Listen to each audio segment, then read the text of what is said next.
Selamat datang di kuliah TK2105 Statistika Teknik Kimia dari program studi Sarjana Teknik Kimia ITB.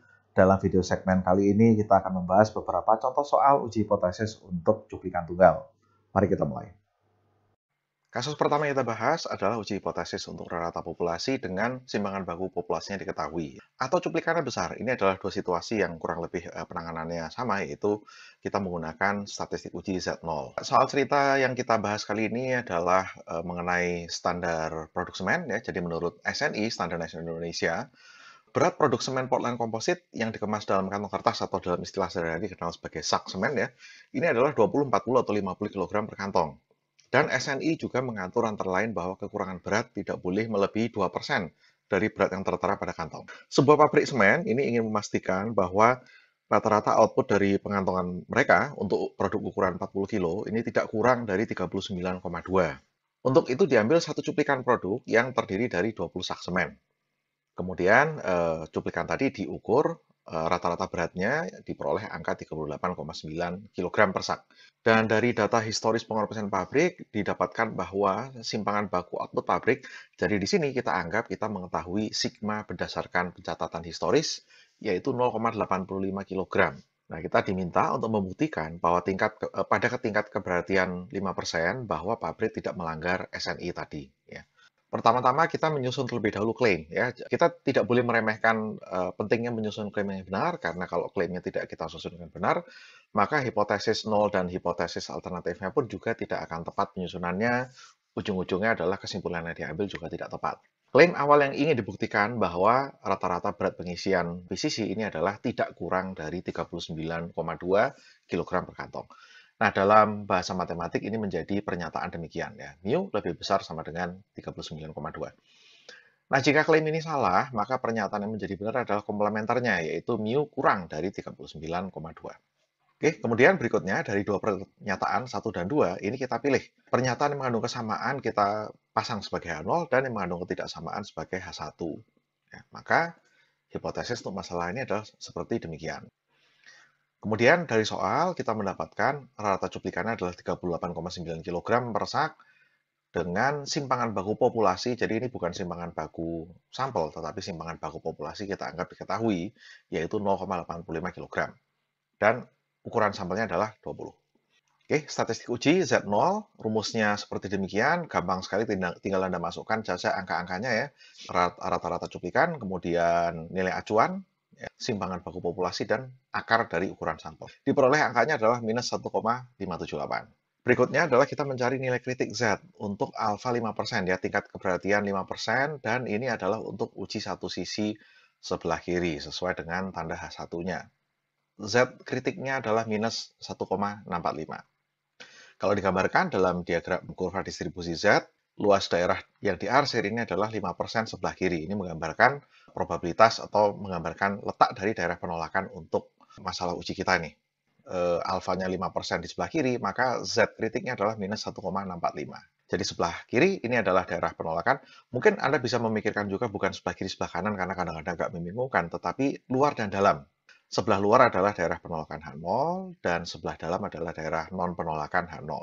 Z ujinya, statistik ujinya ada di sini, minus 1,578. Jadi dia berada di dalam daerah non-penolakan H0. Dengan demikian, kita simpulkan bahwa tidak terdapat cukup bukti untuk menolak pernyataan H0. Ya, kalau kita elaborasi, tidak terdapat cukup bukti untuk menolak pernyataan bahwa rata-rata massa pengisian kantong tidak kurang dari 39,2 kg per kantong. Lanjut ke kasus kedua.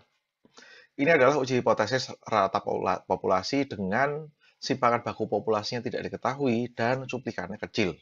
Mudah-mudahan masih ingat dari video teorinya. Ini adalah situasi yang ketidakpastiannya lebih besar daripada kasus sebelumnya, sehingga Anda tidak bisa menggunakan Z0. Anda harus menggunakan T0. Jadi ini adalah masalah uji T untuk satu cuplikan. Sebuah cuplikan acak yang terdiri dari 10 batang ingot aluminium, di mana ingot ini sebagai informasi adalah logam batangan yang kemurniannya sudah cukup baik untuk bisa dibentuk menjadi barang produk akhir, ya. Nah, ini jadi 10 batang ingot diambil dari pabrik peleburan, kemudian diukur beratnya, dan didapat angka-angka yang ada di dalam tabel. Dengan menganggap bahwa populasi berat ingot mengikuti distribusi normal, buktikan pada tingkat keyakinan 95% atau tingkat keberartian 5% bahwa rata-rata berat ingot ini melebihi 22,5. Nah, kita lihat solusinya. Klaim awal yang hendak dibuktikan adalah bahwa rata-rata berat ingot melebihi 22,5 kg per batang. Dalam bahasa matematik menjadi mu lebih besar 22,5 kg. Nah, jika pernyataan ini salah, maka yang benar adalah yang komplemennya, yaitu mu lebih kecil sama dengan 22,5.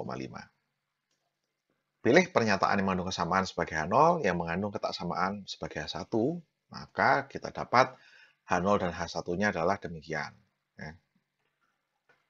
Dari data berat cuplikan, kita mendapatkan rata-rata cuplikannya adalah 22,01 kg dan simpangan bakunya adalah hampir 0,92 kg.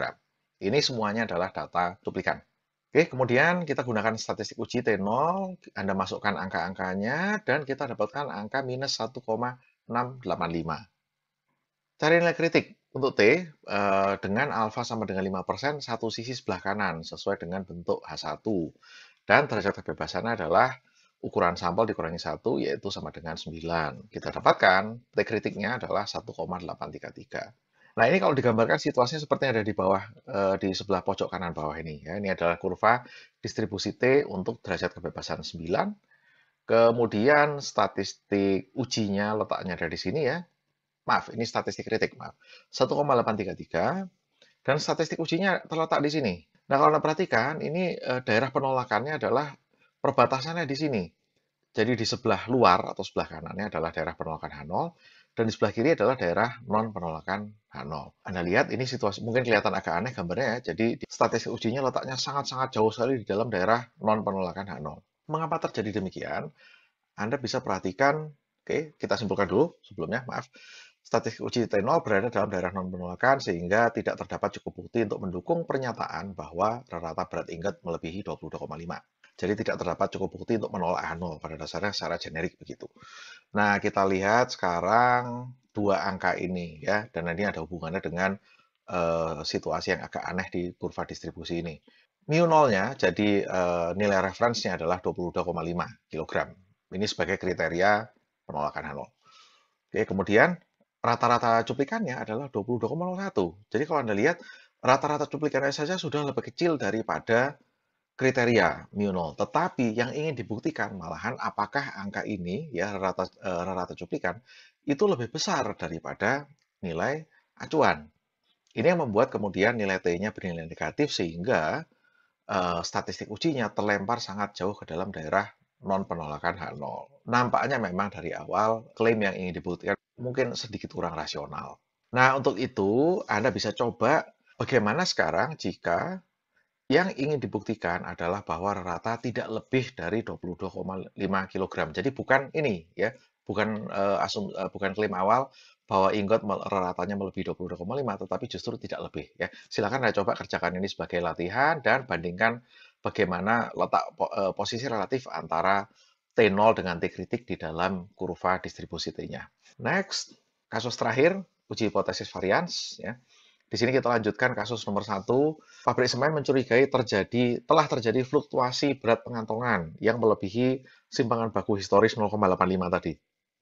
Untuk memeriksa, dilakukan pengukuran berat terhadap cuplikan yang isinya 12 kantong semen, di mana rata-rata berat per kantong dalam cuplikan itu adalah 39,4 dengan simpangan baku 0,91 kg. Nah, periksa kecurigaan bahwa simpangan baku dari produk sudah melebihi dari nilai historisnya pada tingkat keyakinan 95%.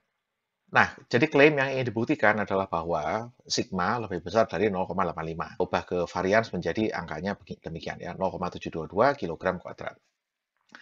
Jika klaim awal salah, maka yang benar adalah varians kurang dari sama dengan 0,722 kg kuadrat.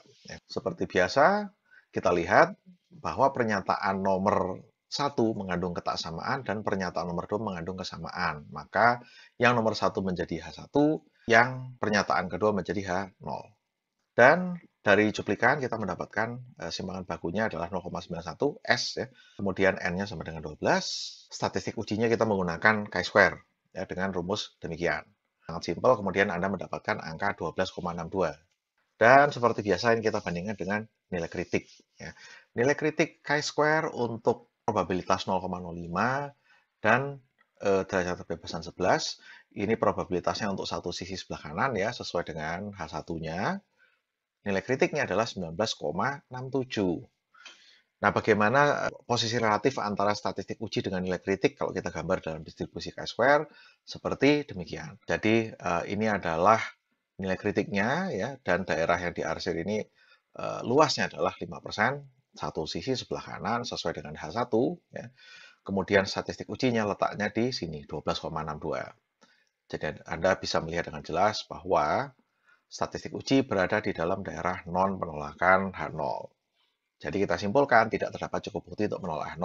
Atau kalau Anda elaborasi kata-katanya, tidak terdapat cukup bukti untuk mendukung kecurigaan bahwa varian seberat pengantongan telah melampaui nilai historisnya.